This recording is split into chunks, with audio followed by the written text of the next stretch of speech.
You're listening to the Medical School HQ podcast online at medicalschoolhq.net. Session number 7.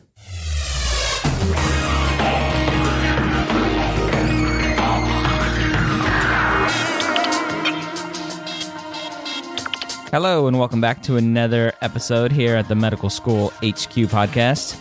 I am your host, Ryan Gray, and we are the podcast about medical school. From the pre-med process through residency, we hope to take your knowledge of becoming a physician to the next level. I have a very special host in here with me today, or a co-host, I should say, my wife, Allison. I speak of her a lot. She's in the description of the show. We started medicalschoolhq.net together, and this is the first time I've had her on the podcast. Welcome, Allison. Thank you. Happy to be here. Why don't you tell people a little bit about where you are in your path to becoming a physician?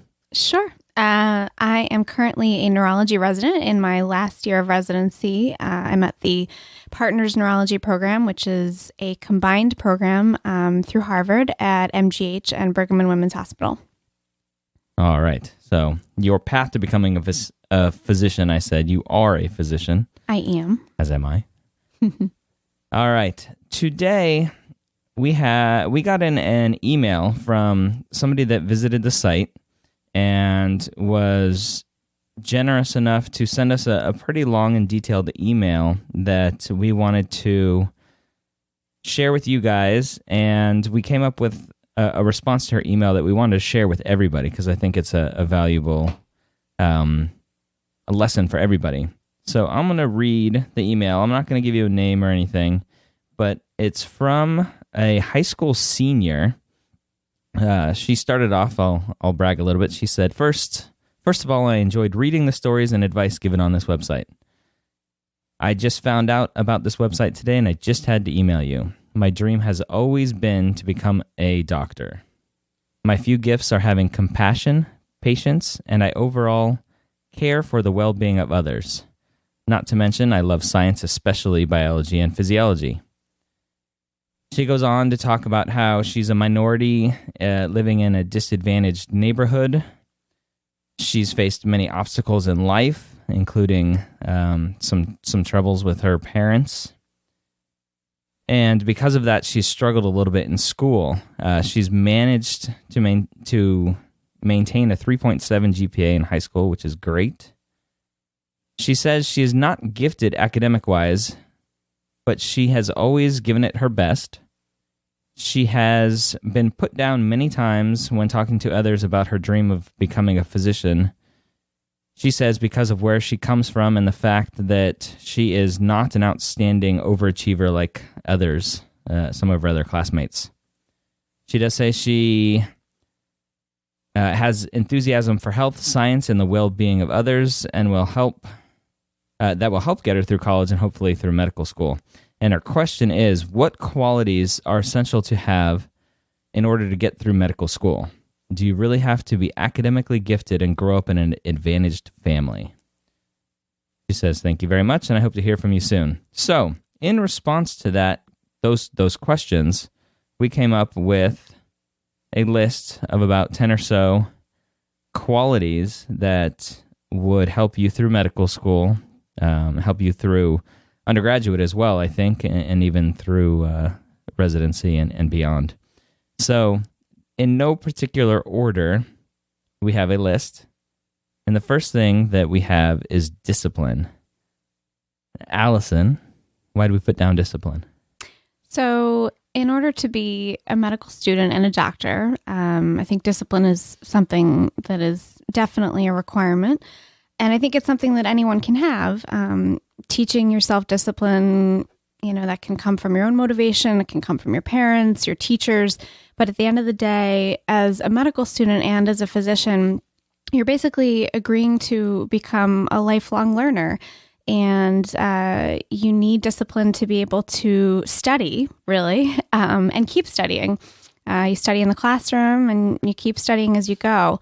That studying that you do in high school, continues on in college and then in medical school and residency and really beyond. So I think discipline, having that discipline to say to yourself, I need to go study despite the fact that my friends are going out despite the fact that, whatever else is going on in your life, that, studying has to be a priority. Okay. That's a solid answer.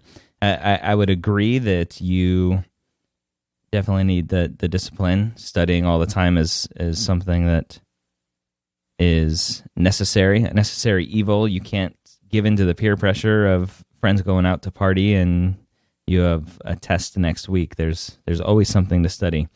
And even yourself, you've graduated medical school. You're now in residency. And upstairs on the dining room table is a book that you're studying. That is true. I'm currently preparing for my neurology boards. Sometimes we used to joke in medical school that you become a professional test taker. You get really, really good at hunkering down to study and then, preparing for an exam. And then when you finish that one, you move on to the next one.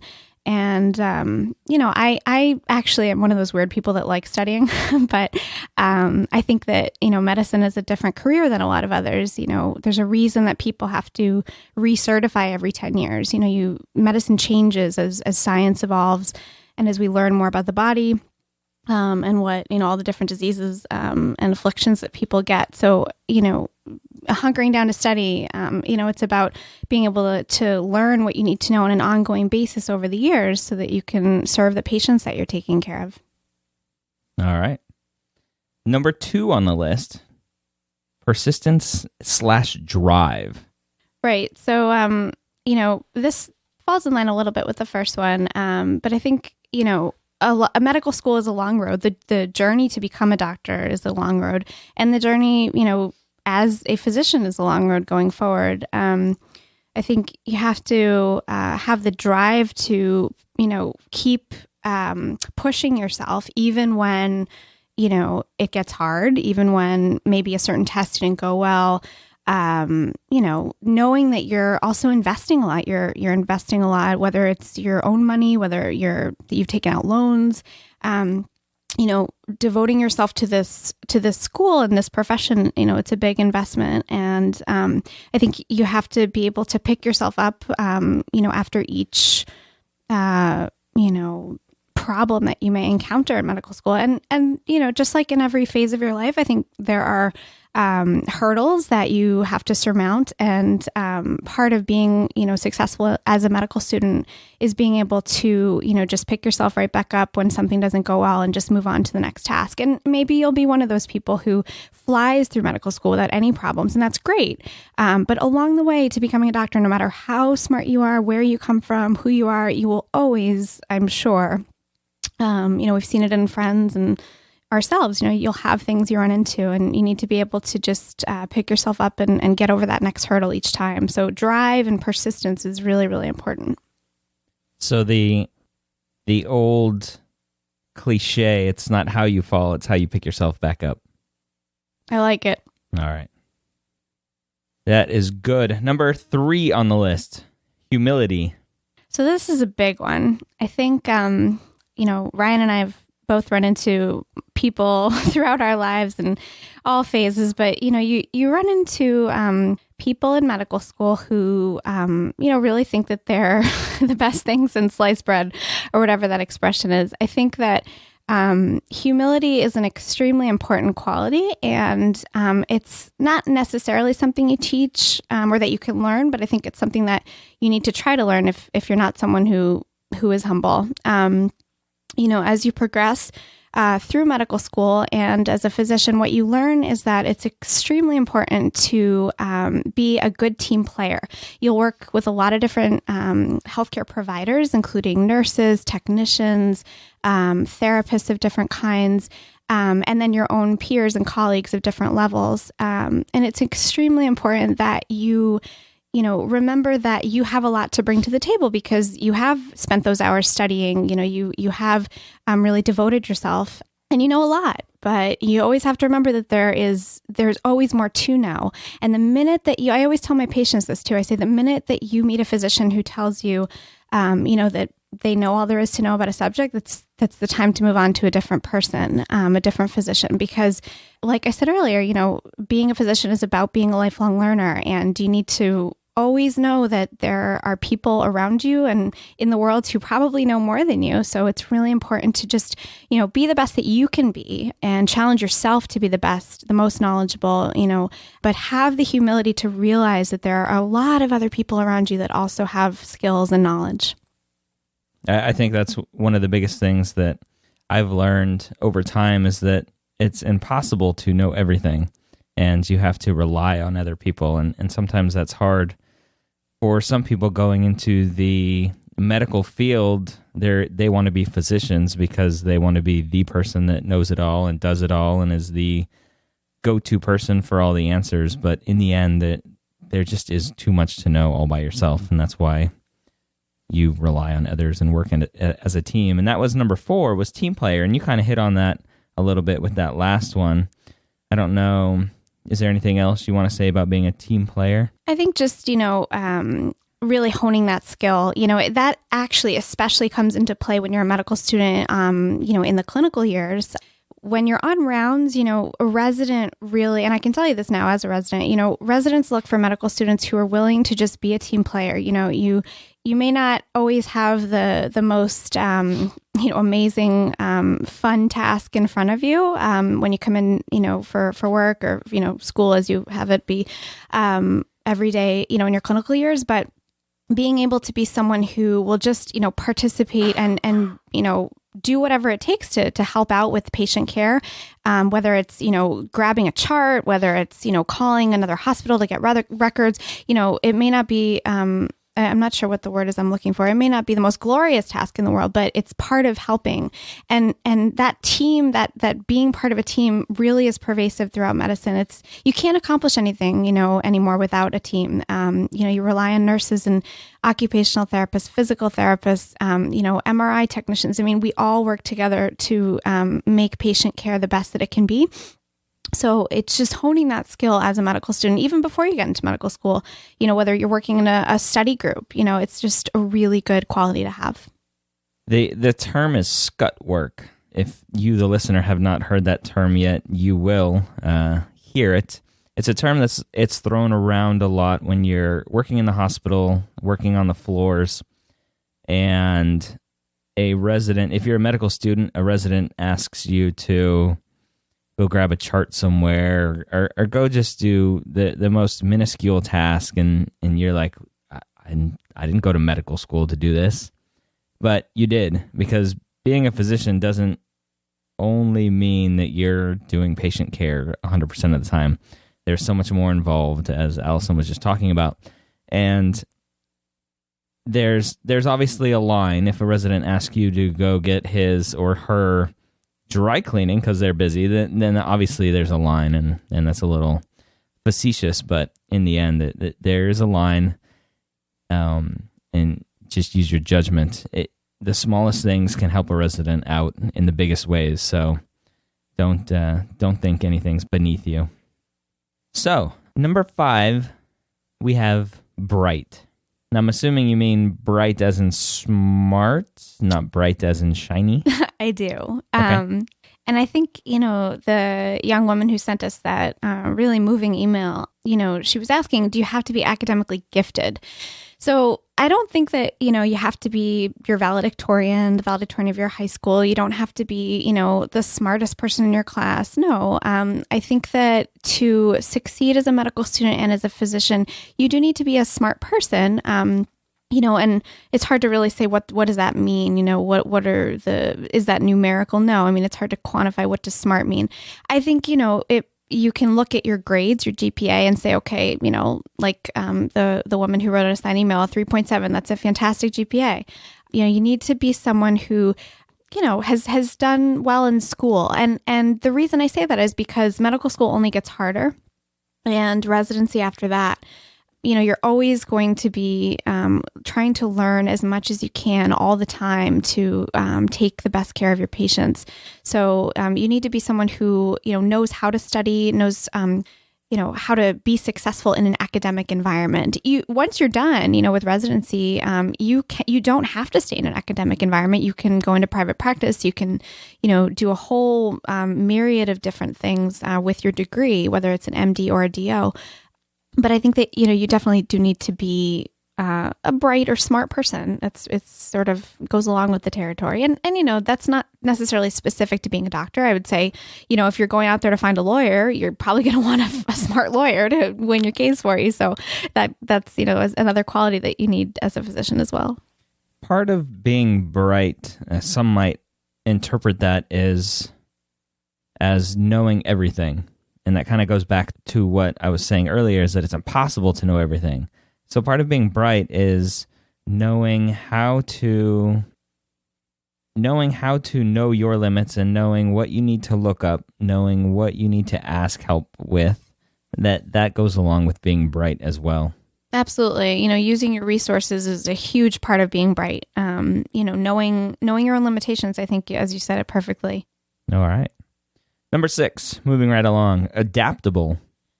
So this is a big one. When I was in med school, I used to think of myself as a chameleon. You go through many different rotations in your clinical years. And, in the classroom years, you also go through many different courses. And, obviously in college, you'll have a similar thing. You have a lot of courses to take. But the reason that being adaptable is so important is that in medical school, you will be exposed to so many different teams of people. You will be exposed to different subject matter, and it happens really fast. So on a Friday afternoon, you finish your test in, surgery, general surgery, and on Monday morning, you've moved on to psychiatry, and they could not be more different. In surgery, you're in the OR all the time. You round at 6 a.m. You're done in 20 minutes and you're off to the OR. In psychiatry, you spend the bulk of your day talking to patients, and, obviously there's no OR time. And, OBGYN is different, medicine. I mean, one of the things that's amazing about medicine and so much fun is the sheer variety and everything. But with variety, variety demands, therefore, that you be someone who can really shift, just becoming adaptable to different situations, different teams, different subject material all the time. And it will serve you well, if you end up going into medicine. In my first year of residency as an intern, you're exposed to different areas of medicine all the time. You take care of patients with GI problems, with pulmonary problems. So you're constantly adapting to different things, and it's just something that will serve you well in every way in medical school. Part of what you're adapting to is not only what you're doing, but who you're doing it with. And I think that's one of the harder things that I found with going through medical school and then internship, is that every few weeks you're switching teams and you have a different boss, basically, with a different attending, and every attending wants something different. They work a little bit differently. They want their notes a specific way. They want the flow of rounds to be a certain way. And part of being adaptable is not getting pissed off all the time at the fact that you have to change how you're doing it because you're part of the team, and the attending, the boss, wants it a little bit different. Yeah. And, once you're done with residency and you move on, once you have sort of your ultimate job, and again, that can change, you can do so many different things with your degree. You'll have the opportunity to sort of really define, how do you want to do things once you're an attending.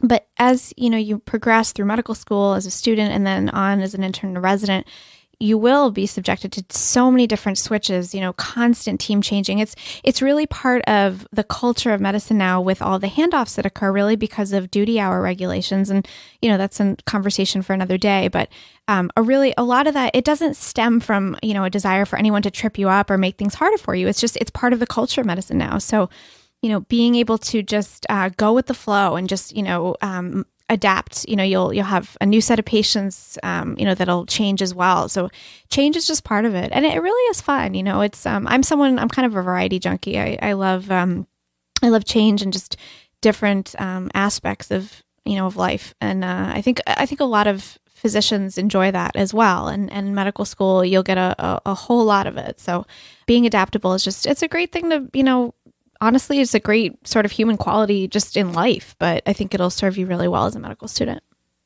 All right. That was number 6, adaptable. Number 7, another great human quality, empathic. Yes. So what is empathy? So for those who don't know, having empathy means being able to really, put yourself in another person's shoes and imagine what their life is like, what they're experiencing. It is not sympathy. So people say, well, how can I have, sympathy for, the drug addict who comes in looking for more pain meds? It's not sympathy though. It's really something different. And why is empathy so important?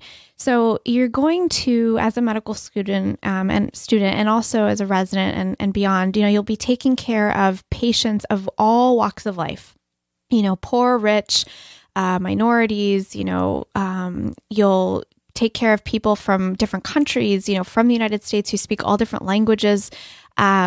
And you may take care of inmates as well at a prison.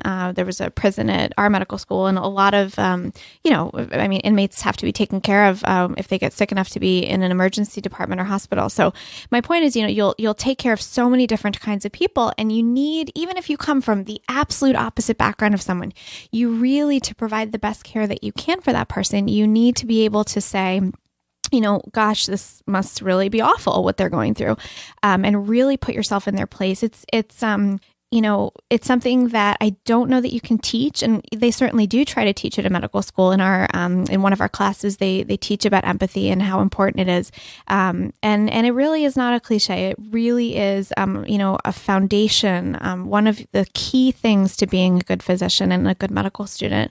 And it's not something you have to know initially.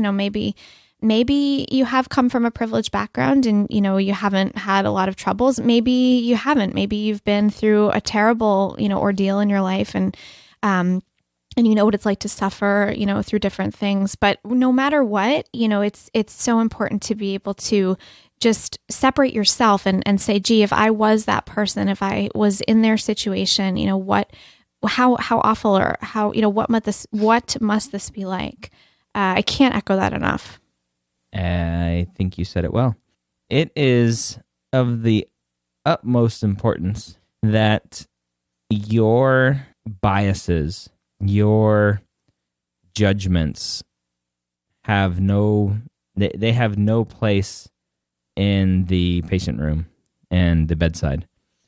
And I think some people have a hard time doing that. And to be an excellent physician, you can't let those biases and your judgments of somebody alter your treatment and your thoughts. Absolutely. I completely agree. All right. Number 8, a good attitude / enthusiastic. So this certainly comes into play as a medical student. Now, if you're in the library and you're studying in your academic years, your classroom years in medical school, do you need to be really enthusiastic? I would say it comes in handy because you'll definitely, sort of have more self-motivation to get through the material and do well in the exams. But when it comes to the clinical years and you're rotating through medicine and surgery, it is so important that you maintain a positive attitude and that you are enthusiastic. And I really say that wholeheartedly and honestly. Again, thinking as a resident now, when we look at the medical students who join our teams, you're always excited and just pleased to see and to work with a medical student who's really enthusiastic. It makes your job more fun. Part of being a resident is also teaching, and we do a lot of teaching for medical students. And, if you think about it, being a teacher in that role, how much more fun is it when the person who you're teaching is actually really engaged and interested in what they're learning? Is it true that you have to, go through a certain number of rotations in medical school to graduate? Yes. You have to complete psychiatry, medicine, etc. But, it's you don't have to go through it with a positive attitude. You can kind of, get through it and move on and go to, let's say you're really interested in orthopedic surgery and, what you really want to do with your life is be in the OR and work on bones. Well, that's awesome. But, you got to pay your dues. And part of, being successful in medical school is putting your really solid, good, effort into each thing you do. So, remember that just like in college and, even high school, you'll get letters of recommendation from people. And the last thing you want to do is be someone who is awesome and excellent in surgery and the OR and in every way. But then when it comes to medicine, you kind of, you couldn't really be bothered. I mean, it's not going to be a recipe for success down the line. Again, once you have the freedom, to kind of define your career and the way you want to do things, you don't have to ever really deal with medicine again, except if your patient becomes sick and you need a medicine consult. But my point is, it's so important to just have that enthusiasm, keep that going and really throw yourself into each rotation, each class, each part of medical school with a positive attitude. It'll reflect so well on you when you look to apply to residency. And it will just foster, your own knowledge. The more interest you have in a subject material, the more you'll take it with you. And then maybe down the line, 20 years from now, you'll be with a patient who becomes ill and you'll be in the OR, or maybe you'll be in your office as a surgeon, and they'll have an MI, a heart attack. MI stands for myocardial infarction. Maybe you'll say, gee, I know how to deal with this. So it's these things, that you learn, you will always take with you. And I think it's people respond really well to someone who has a positive attitude, and it will serve you yourself as well. Well said. Let's move on to number 9, having a sense of humor. So Ryan laughs at me because he thinks I have a delinquent sense of humor. I think it's pretty good, but delinquent as in it takes you 10 minutes to get a joke. So clearly that's not what I mean by having a sense of humor. What I mean by that, and yes, he's right, I am a little slow with jokes sometimes. What I mean by that is being able to laugh. In medical school, and certainly as a physician, you will be exposed to really tough stuff. You will see people die. You will see people suffer through some of the worst things that human beings can go through. Terrible accidents, horrible diseases that really strip away people's sense of self, and families that are suffering along with their loved ones as they watch them in the hospital. So you need to be able to sort of build a buffer, a way to really to laugh, not to laugh at what you're dealing with, but to find humor in the process, and to be able to talk about what's going on, and not let it get you down. People, some people have said, to me, oh God, I could never be an oncologist. And to be honest, I don't know that I would want to be an oncologist either, because they deal with cancer, all day long, every day.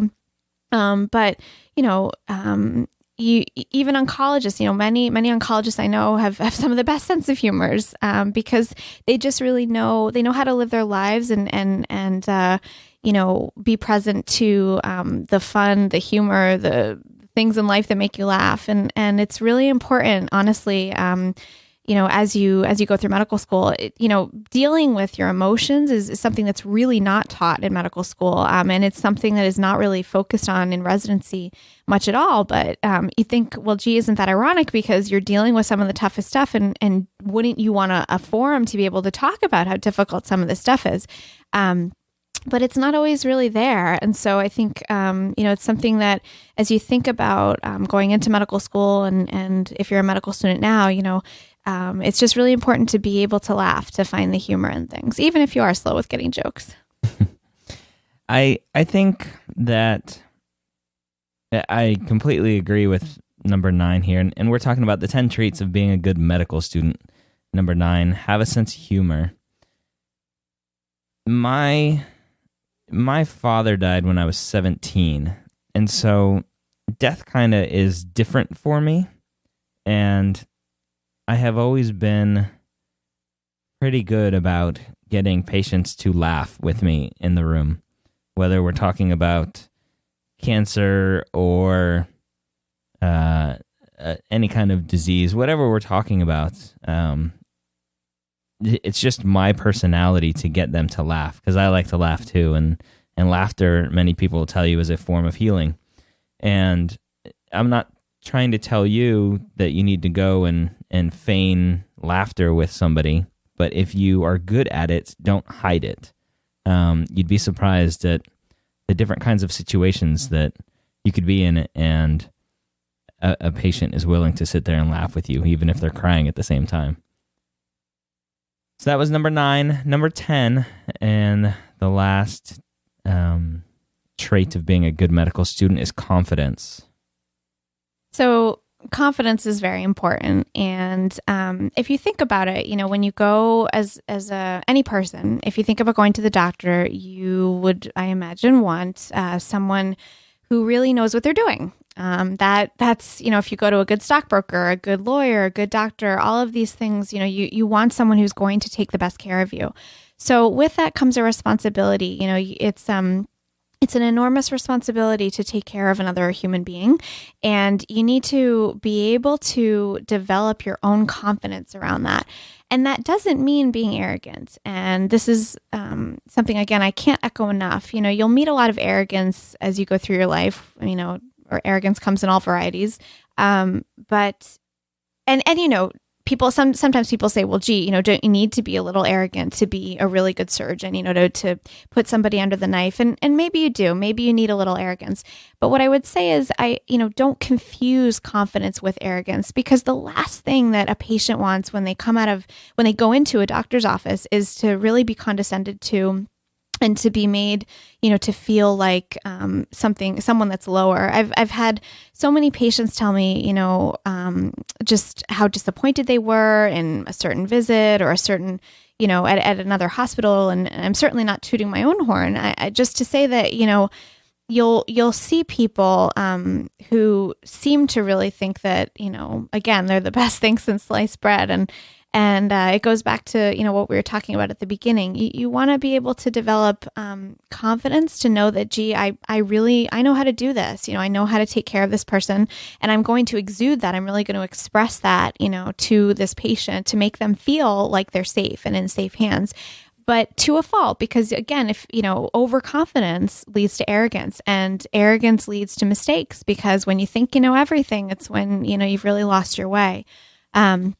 And again, I say this as a young physician. I certainly don't presume to know it all, but I do know that it's really important to, in taking care of people, to really to take responsibility for that. When you're taking care of people, that you really make them feel like they're safe. Confidence. You'd mentioned you need some form of arrogance, and I would disagree with that. Arrogance has no role in what you're doing. You need to be extremely confident when you're in the operating room and cutting somebody open, but arrogance is not part of that. The form of confidence, and it's kind of weird. You go from medical school, you go through your first 2 years of medical school, which are the preclinical years, and then the third year, this is the traditional format, and some schools are changing, but the traditional format is you do your 2 preclinical years, and then you do your clinical years in the hospital. And that first day in the hospital, your confidence is at about -20. How the hell am I going to take care of patients? I've been studying for 2 years, reading a book. I have no idea what it's like to actually see somebody come into the OR or see somebody come into the emergency room and actually take care of them. And your confidence hopefully skyrockets from that point forward, because you do have the skills. They were taught to you the first 2 years, you just haven't used them yet, or you've used them very little. And then the same thing happens, you graduate medical school, and all of a sudden you are the resident, you're the intern that's taking care of these patients.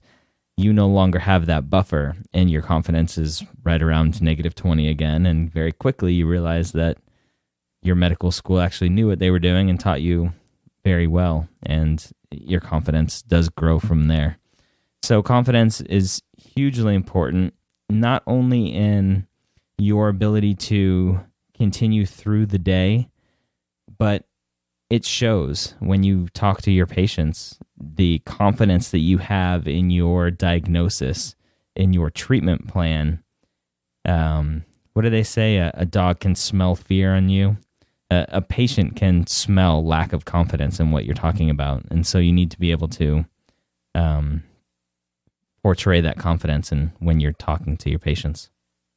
Yeah, I think, thinking back, probably day one of my internship was one of the scariest days of my life, because you really realize, it's up to you. And again, it's not up to you alone. It's up to you and the rest of a team taking care of a patient. But there is that, shift. Now you're a doctor. This is it.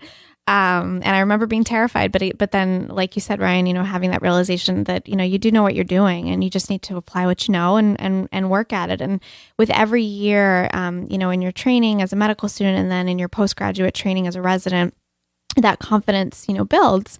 And it's something that you can always work on. So if you're one of those people who feels like you don't have a lot of confidence, and you're someone who is, more timid or more shy, don't be afraid necessarily. Don't just cast off or put aside, your dream to be a doctor because you think you're a shy or timid individual.